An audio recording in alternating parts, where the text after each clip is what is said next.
राजकुमार जी जैन हमारे ब्रह्मचारी अमित भैया शांत और सरल स्वभावी गुरु सेवा और माता जी की सेवा में तत्पर रहते हैं। ऐसे हमें ब्रह्मचारी अमित भैया जी, अब जिसके लिए हमें इंतजार था, आगे की क्रियाएं बाद में संपन्न हुई, वहाँ कोट सा वंदन करते हैं। ये माता जी के लिए पूरे विद्वत परिषद के सभी हमारे विद्वान माता जी मंगल एक शास्त्र अध्ययन के लिए दे रहे हैं। वक्तांबर शास्त्र जो आचार्य श्री विभव सागर महाराज जी ने लिखा है, बहुत ही बढ़िया। अब मैं माता जी को कोट सा वंदन करता हूँ कि हे माता जी अपने मंगलमय वाणी से मुक्ता करें।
परम पूज्य आर्का रत्न जिनवाणी पुत्री सिद्ध श्री माता जी की समस्त आरिका संघ की।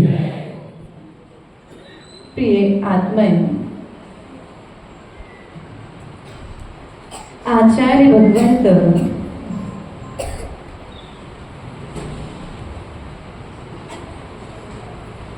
चारित्र पाहुड़ के माध्यम से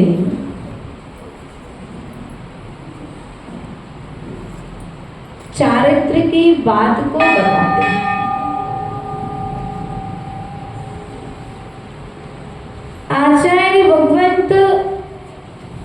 ग्रंथराज के अंदर में हम सभी के जीवन को चारित्रमयी बनाने के लिए कहते हैं कि वास्तविकता में यदि इस पंचम काल में धर्म के रथ को आगे बढ़ाना है तो इस धर्म के रथ को आगे बढ़ाने के लिए दोनों पहिए बराबर से चलने वाले होना चाहिए। अब धर्म रूपी रथ को आगे बढ़ाने के लिए दो पहिए कौन से हैं? तो आचार्य भगवंत ने कहा एक पहिया श्रावक रूप में है और दूसरा पहिया साधु रूप में है। कौन से पहिए हैं बेटा? एक श्रावक है और दूसरा साधु है। अब अरहंत भगवान पंचम काल में नहीं है, लेकिन यह बात उन्होंने अपने समोसरण में हम सभी के उपकार के लिए कह दी। और भद्रबाहु अर्थात भद्रबाहु स्वामी के लिए स्वप्न में दो तरुण बैल धर्म के रथ को आगे बढ़ाते हुए दिखे। तो विचार आया कि यह जो सांगानेर संस्था है, इस संस्था में छोटी छोटी उम्र के बच्चे उस विद्यालय में जाकर के अध्ययनरत हैं। तो इस विद्यालय को खोलने के पूर्व में मुनि श्री निर्यापक सुधा सागर जी का सोच क्या रहा? उन्होंने जो बात ग्रंथों में पढ़ी थी और पूज्य आचार्य भगवंत विद्यासागर जी से सुनी थी, उस बात को आचरण भूत करने के लिए कि तरुण उम्र के दो छोटे छोटे बछड़े उस धर्म रूपी रथ को आगे लेकर के जा रहे हैं, तो आचार्य भगवंत ने ये छोटी छोटी उम्र के बच्चों को अध्ययन कराने के लिए अर्थात धर्म रूपी रथ को आगे बढ़ाने के लिए विद्यालय खुलवाया। प्रिय बंधुओं,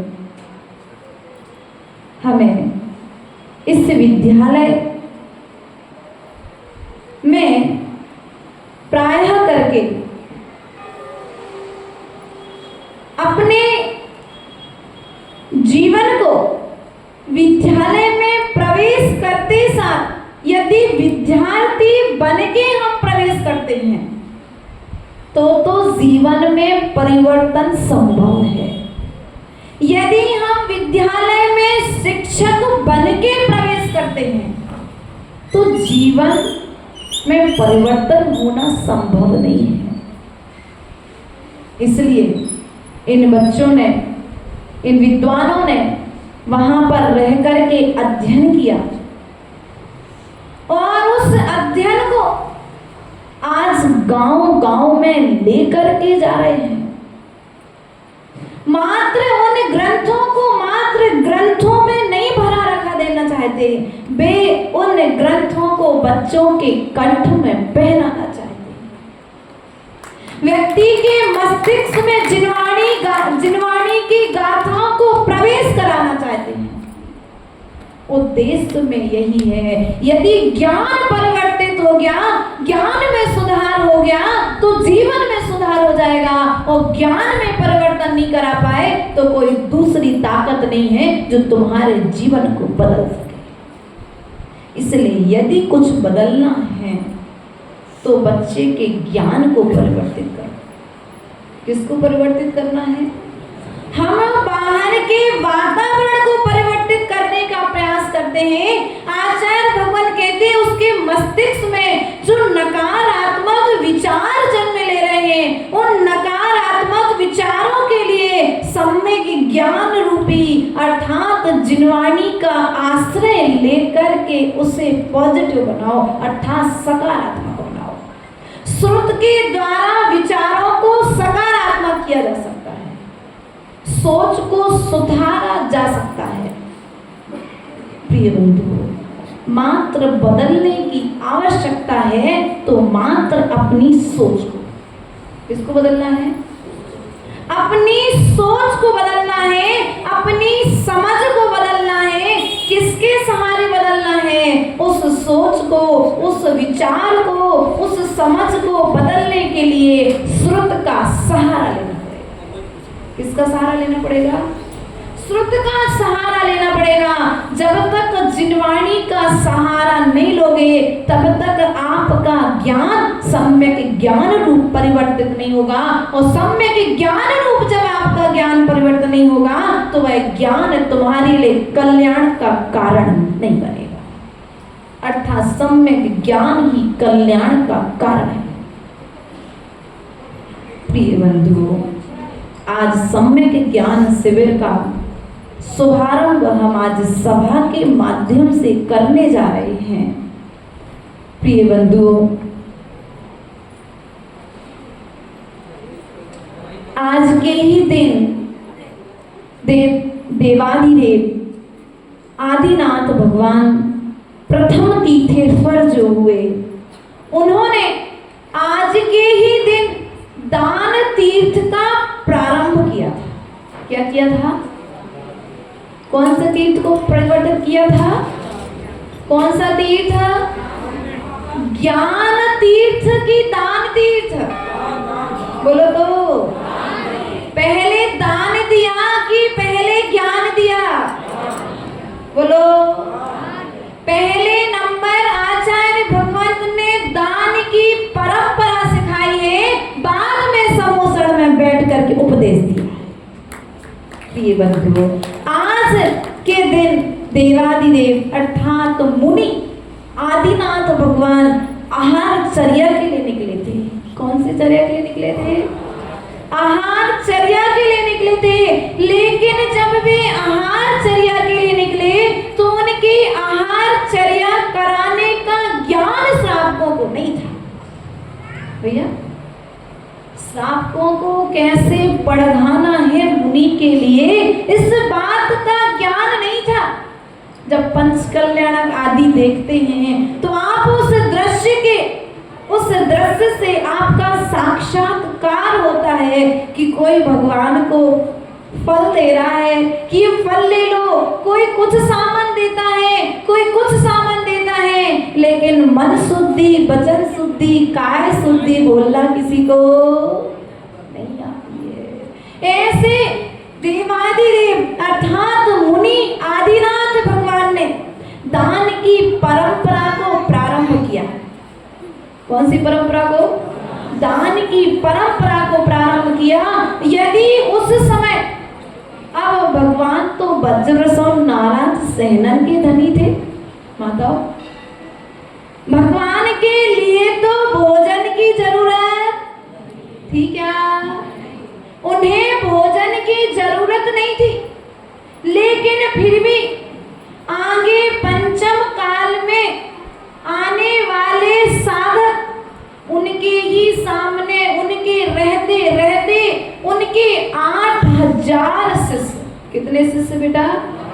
8000 शिष्य भूख के कारण, भूख की वेदना के कारण क्या हुए? धर्म से विच्छेद को प्राप्त हो गए।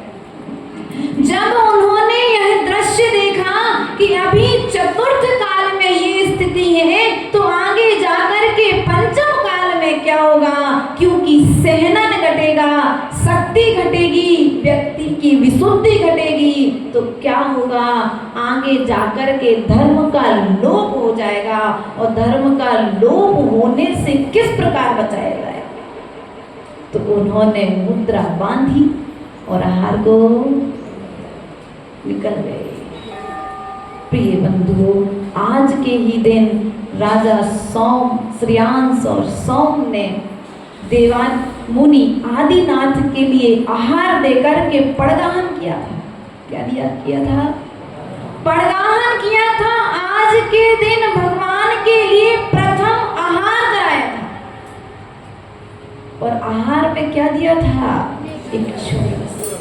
अब मुनिराज को आहार देने से क्या होगा? तुम मुनिराज को, तुमको दिख रहा है कि पाटौदी जी तो आहार दान दे रहे, जानते पवन भैया, आपको दिख रहा है पाटौदी जी तो रोज आहार दान दे रहे हैं, ये आपको दिख रहा है। लेकिन जिनवाणी माँ क्या कहती है कि तुम्हारी आंखों का विषय तो मात्र आहार दान बना है, लेकिन वास्तविकता में ये श्रावक साधु के लिए आहार दान नहीं दे रहे, आहार दान के साथ साथ साधु के लिए मोक्ष दान दे रहे। अर्थात मोक्ष की साधना कराने के लिए साधक बन रहे हैं। और श्रावक यदि अपना कर्तव्य करना भूल जाए, क्या कहा? श्रावक यदि अपना कर्तव्य करना भूल जाए तो क्या होगा? यह दान तीर्थ की परंपरा क्या हो जाएगी? और जहां पर दान तीर्थ की परंपरा बंद हुई, वहां पर मोक्ष मार्ग भी। अब धर्म का रथ एक पहिए से नहीं चलेगा, दोनों पहिए से चलेगा। अब दान 4 प्रकार के बताए। कितने प्रकार के बताए दान? कितने प्रकार के बताए? 4 प्रकार के दान बताए। अब 4 प्रकार के दानों में आचार्य भगवंत कहते हैं औषधि दान। कौन सा दान? औषधि दान एक भाव में साथ में रहता है। कितने भाव में साथ में रहता है? औषधि दान एक भाव में साथ रहता है। आहार दान एक भाव में साथ में रहता है। और कौन सा दान है? कौन सा दान? शास्त्र दान और अभयदान। अभयदान एक भाव में साथ में रहता है, लेकिन ज्ञान दान कौन सा दान? भोजन आहार दान एक भाव में, अभयदान एक भाव में, औषधि दान एक भाव में, लेकिन ज्ञान दान जो है वह साधक के साथ भाव भाव में उसके साथ में जाता है। इसलिए सम्यक ज्ञान शिविर आपके लिए, आप आहार दान तो नहीं दे पा रहे है ना? आहार दान तो, क्योंकि समस्याएं बहुत सारी हैं आपके पास में, कोई बात नहीं, आप आहार दान नहीं दे पा रहे, इस बात का खेद नहीं है, लेकिन ये विद्वान आपको ज्ञान दान करने के लिए आपके पास में आए हैं। आप साधु को पड़गाहन करके अपने दरवाजे पर नहीं बुला पा रहे, कोई बात नहीं, लेकिन साधु परमेष्टि यहाँ पर बैठ करके ये संघ आपको पड़गाहन करके बुला रहा है कि 8 दिन हमारे चौके में आकर के ये सम्यक ज्ञान ग्रहण कर लेना, तुम्हारा जीवन सुधर जाएगा, तुम्हारा भाव सुधर जाएगा। क्योंकि जीवनधर कुमार ने एक कुत्ते के लिए डमोकार मंत्र सुनाया, क्या दिया? सम्यक ज्ञान दे दिया। क्या दे दिया? ब्रह्मकार मंत्र के साथ साथ में सम्यक दर्शन और सम्यक ज्ञान दे दिया। पारसनाथ भगवान ने 2 सर्प और नागिन दोनों के लिए, नाग नागिन के लिए सम्यक ज्ञान रूप नमोकार मंत्र सुना दिया, जिनवाणी का उपदेश प्रदान कर दिया। तो क्या हुआ? वे दोनों भी अपने बहू को सफल करके स्वर्ग आदि में जाकर के विराजमान हो गए। तो जब तक हम सिद्धालय नहीं जा रहे हैं तो सम्यक ज्ञान के बल पर हम स्वर्ग में तो ठहर सकते कि नहीं ठहर सकते हैं। तो स्वर्ग में ठहरने के लिए हमें प्रयास और पुरुषार्थ करना है। यह पुरुषार्थ हमारे सकल दिगंबर जैन समाज छिंदवाड़ा के द्वारा आप सभी के ज्ञान परिवर्तन के लिए, किसके लिए? कौन से ज्ञान परिवर्तन के लिए? मिथ्या ज्ञान, जो मिथ्यात्व का अंधेरा आपके आंखों पर छाया हुआ है, उस मिथ्यात्व के अंधेरे को हटाने के लिए, सम्यक ज्ञान का प्रकाश आपके अंदर में लाने के लिए, यह सम्यक ज्ञान ही एक दिन आपके लिए केवल ज्ञान का कारण बनेगा। इस बात को ध्यान में रखने के लिए आचार्य भगवंतों के बात का अनुसरण करती है यह शिविर यहाँ पर आयोजित किया जा रहा है। अब आप सभी समझदार हैं, आपको आना है कि नहीं आना है, यह कहने की जरूरत नहीं है। इन छोटे छोटे विद्वान उम्र में छोटे हैं, लेकिन ज्ञान में तो आपसे, ज्ञान की अपेक्षा तो उस ज्ञान के कारण ही आप नीचे और आप ऊपर बिठाए। इसलिए आप भी वहां से उठ करके यहाँ तक आ सके, और जो यहाँ तक आएगा वो एक दिन यहाँ तक आ ही जाएगा। इस प्रक्रिया को अपनाने के लिए यह शिविर यहाँ पर लगाया जा रहा है। तो आप सभी समय का ध्यान रखते हुए आज यहाँ पर विद्वानों का सम्मान और बाकी बहुत सारी प्रतिक्रियाएं हैं जो समाज के द्वारा यहाँ पर की जाएंगी। तो आप सभी 8 दिन का समय जो आपके लिए निर्धारित किया गया है, दोपहर में 3:30 बजे से या 3 बजे से आपकी जो अनुकूलता हो, 4:30 बजे तक का ही समय आपको दिया जाएगा। अब आप यदि 4:30 बजे आते हैं तो आपको जिनवाणी स्तुति यहाँ पर सुनने के लिए मिलेगी, कोई बात नहीं, लेकिन 4:30 के बाद आपको यहाँ पर धर्म ध्यान करने नहीं मिलेगा। शाम के समय में यदि कल्याण मंदिर पढ़ने का भाव हो, हमारे पास कुछ माताएं आई थी, लेकिन 7:30 के पूर्व, कितने बजे, 7:30 के पहले यदि किसी का भाव हो, या फिर दोपहर में 3:30 बजे से 4:30 के बीच में उस कक्षा को किया जा सकता है। प्रातःकालीन बेला में विषय चलेगा, विषय रहेगा दर्शन पाहुर। कौन सा विषय रहेगा, कौन सा विषय रहेगा?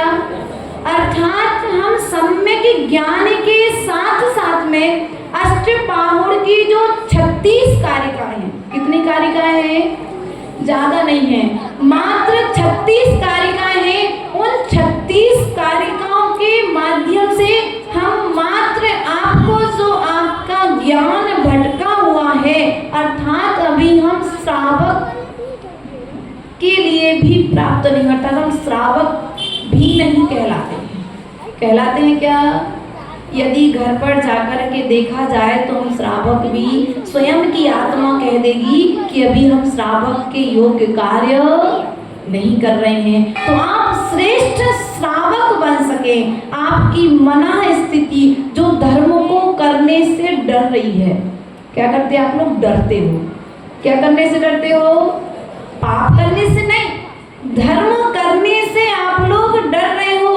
आचार्य भगवान कहते हैं धर्म करना कठिन नहीं है, पाप करना कठिन है। इसलिए धर्म को सरल तरीके से हम किस प्रकार से कर सकते हैं, इस बात को हम आपके बीच में 8 दिन के अंदर में प्रस्तुत करने का प्रयास और पुरुषार्थ करेगी। इन्हीं भावनाओं के साथ में हमारे बीच में भैंसदेही सकल दिगंबर सेन समाज के अध्यक्ष समाज के साथ में यहाँ पर पधारे हुए हैं। भैंसदेही समाज के पदाधिकारियों के लिए भी बहुत बहुत आशीर्वाद, हमारे बीच में सकल दिगंबर जैन समाज छिंदवाड़ा के लिए भी बहुत बहुत आशीर्वाद, और हमारे बीच में जो विद्वान पधारे हैं, यदि आप आते हैं तो इनका उत्साह बढ़ेगा। क्या होगा? उत्साह। आपको समझ में नहीं आता, एक बात को 10 बार पूछो। जब आपका बच्चा कहीं फंक्शन में जाता है, तो साल में एनुअल फंक्शन होता है ना एक बार, तो क्या करते हो? देखने के लिए जाते हो, बल्कि आपको कुछ भी नहीं करना होता, बच्चे को करना है सब कुछ, लेकिन फिर भी क्यों जाते हो? कि आप जाओगे तो आपके बच्चे का उत्साह। तो हमारे बीच में जो विद्वान आए हैं, वे जाते तो हर नगर में हैं, लेकिन हमारे छिंदवाड़ा नगर में इस बार आप सभी को इनका सानिध्य मिला है, तो इनके उत्साहवर्धन के लिए और अपने पापों के परिमार्जन के लिए इस सम्यक ज्ञान शिविर में समय पर आना और समय पर जाना, इन्हीं भावनाओं के साथ में सभी के लिए आशीर्वाद, सबको एक साथ और प्रत्येक को अलग अलग आशीर्वाद बोले। परम पूज्य आचार्य गुरु हरिस्वाट विभव सागर जी महाराज जी की जय। भैंसदेही से सकल जैन समाज वहाँ आई है। हाँ, माता जी से अनुरोध है, माता जी 5 मिनट का समय और देंगी। मैं भैंसदेही समाज से अनुरोध करूंगा कि कोई सकल जैन समाज माता जी को श्री भक्चना कर आशीर्वाद ग्रहण कर ले। समिति इनका सम्मान करेंगी और वहाँ पर परम पूज्य आचार्य सारस्वत कवि विभव सागर महाराज जी के मंगल सानिध्य में भैंसदेही में पंचकल्याण होना है। पूरी कमेटी मंगल आशीर्वाद के लिए यहाँ आई है। उनका एक विशेष बात 5 मिनट में सभा अपनी समाप्त होगी, उसके पूर्व आपको बता दें कि सम्यक ज्ञान शिक्षण शिविर प्रारंभ हो तो एक बहुत जरूरी चीज माता जी है, समय हम नहीं दे पाए, लेकिन अभी माता जी की इतना बड़ा ज्ञान शिक्षण शिविर लग रहा है और माता जी के हाथों में अपन शास्त्र ना दे पाए, इससे बड़ा छोटा अवसर अपना आप लिए नहीं होगा ना। उस बड़े अवसर को बनाने के लिए सबसे पहले पत्रिका का विमोचन भैंसदेही समाज और महासभा के अध्यक्ष श्री राजन जी पाटोदी कर रहे हैं। सामने से थोड़ा सा हट जाए। ये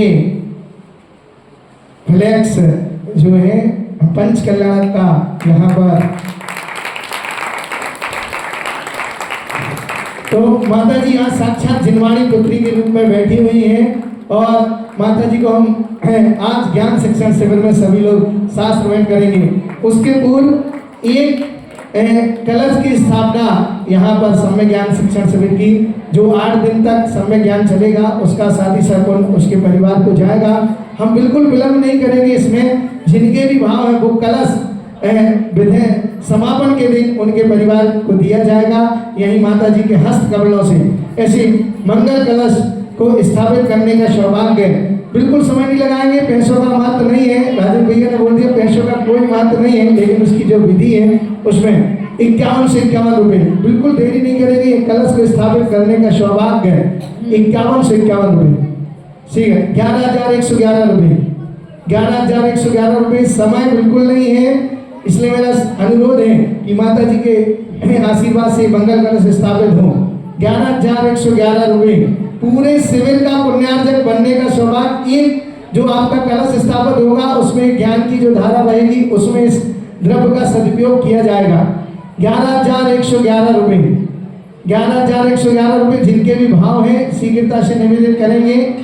11,111 रुपये एक मंगल कलश सम्यक ज्ञान शिक्षण शिविर का। अभी तक आपने बहुत कलश स्थापित किए होंगे विधान के, पंचकल्याण के, अन्य चीजों के, लेकिन सम्यक ज्ञान शिक्षण शिविर